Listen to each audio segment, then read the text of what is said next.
उसका एक काउंटर था, और वही प्रधानमंत्री जी आज उसी सिंबल पे, उसी जगह पे खड़े हैं जो टॉलरेंस का प्रतीक है, जो प्लूरलिज्म का प्रतीक है। और तीसरी बात आपको याद होगा कि प्रधानमंत्री 1991 में जब उन्होंने यूनिटी के लिए, इंडिया की यूनिटी के लिए जो भ्रमण किया था कन्याकुमारी से लेकर श्रीनगर, तो वो भी जो यूनिटी का मैसेज है वो प्राइम मिनिस्टर ध्यान तो कर ही रहे हैं, लेकिन यूनिटी का मैसेज भी दे रहे हैं। विवेकानंद जी की फिलॉसफी जो है प्लूरलिज्म की और टॉलरेंस की, वो भी दुनिया को दिखा रहे हैं। ये तस्वीरें अगर एक पर्यटन की दृष्टि से भी देखें राहुल जी, तो बड़ी अच्छी दिखाई देती है, बहुत ही खूबसूरत जगह है। लेकिन विपक्ष आखिर कहाँ गच्चा खा जाता है, कहाँ मात खा जाता है?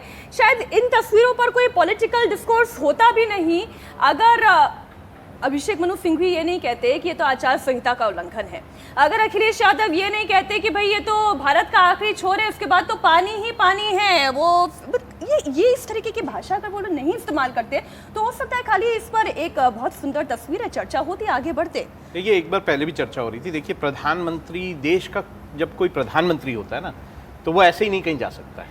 मतलब ये बिना बताए चले गए तो हल्ला हो जाएगा, कहाँ गए प्रधानमंत्री भाई। तो उनको बताना ही पड़ेगा कि मैं कहाँ जा रहा हूँ। अगर उनकी इच्छा है, कुछ भी करने की इच्छा हो, तो उनकी इच्छा थी कि वो ध्यान करने, मुझे नहीं पता कितने लोग जो है विवेकानंद रॉक पे गए हुए हैं, वहाँ पे क्या देखा हुआ है उन लोगों ने, जिस कमरे में उन्होंने ध्यान, लेकिन ये तस्वीर देख के फिर मन करता है कि कब जाऊं। मैं आपको थोड़ा बता देता हूँ, वहाँ पे जो ये कमरा है जिसमें वो उन्होंने ध्यान किया है, वो ब्लैक मार्बल से बना हुआ कमरा है और एकदम घुप अंधेरा होता है, सामने ओम जो है वो स्थापित है। तो बड़ा सुंदर जगह है, बहुत ही मतलब पीसफुल। आप अगर वहाँ जाएं तो अगर उस कमरे में बैठे तो बहुत मन को शांति मिलती है, तो ऐसी जगह है।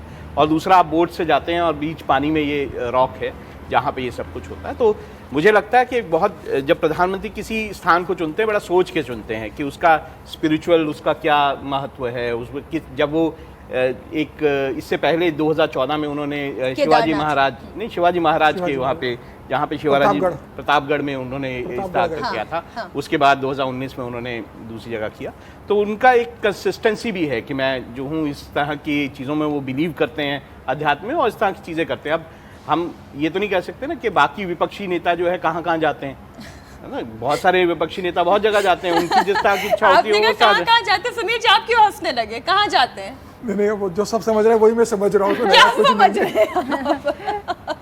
राहुल जी कंटिन्यू करें। हाँ। नहीं तो मैं देखिए, अगर मैं ये भी मानता हूँ कि राहुल जी नहीं, उसकी जरूरत नहीं है। मैं राहुल जी के बारे में बात नहीं करेंगे, मैं पर्सनल चीज़ों में बात नहीं करता हूँ किसी के भी। तो मुझे ये लगता है कि अगर बाकी विपक्षी नेता भी इसको पॉलिटिकली मैसेज देना चाहते तो उनको भी इस तरह की सोच रख सकते थे, वो इस तरह का कुछ भी कर सकते थे। और ऐसा मीडिया उनको दिखाता, जब भी कोई चीज़ किसी ने की है, अगर किसी ने फल तोड़े हैं कहीं पे जाके अपने गार्डन में और मामलेट बनाया तो दिखाया गया ना, उन्होंने कुछ और किया तो दिखाया गया। तो इस तरह से बाकियों को भी दिखाते, पर सोच होनी चाहिए थी ना कि अगर प्रचार नहीं भी करना है तो किस तरह से प्रचार हो सकता है। तो ये पॉलिटिकल माइंड जो हमेशा पॉलिटिक्स सोचता है, वही ये कर सकता है। मैं एक बार पवन आपका फिर से रुक कर रही हूँ। ये तस्वीरें हम देख रहे हैं और एक अंदाजा हमें समझ में आ रहा है कि वो नाव पर सवार हो गए हैं और वापस लौट रहे हैं।